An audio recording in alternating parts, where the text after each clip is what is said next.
हामी नरकटे आइसक्यौँ। यो ठाउँलाई चाहिँ नरकटे भन्छ। यहाँ चाहिँ अब दुईवटा ठुल्ठुलो बर, यो पिपल हो, यो तल्लो बर हो। यहाँ चाहिँ अब हावा पनि एकदम चलिरहेछ। यता सिल्भर लागिरहेछ, सँगै पनि हामीलाई साथ दिइरहेछ। र हामी आफ्नो यात्रा सुरु गर्दैछौँ। अझै हामीलाई लाग्छ होला मतलब 40 घन्टै भनौँ न। अब माथि गएर खाजा खाने अनि त्यता लाग्छ पुग्नु। सो अहिले चाहिँ हामीहरू यहाँ अलिक माथि आइपुग्यौँ।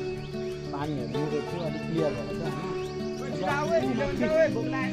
उता जानुपर्ने अझै हिँडेर बिस्तारै बिस्तारै रेस्ट लिँदै जाँदैछौँ। केटाहरू बिस्तारै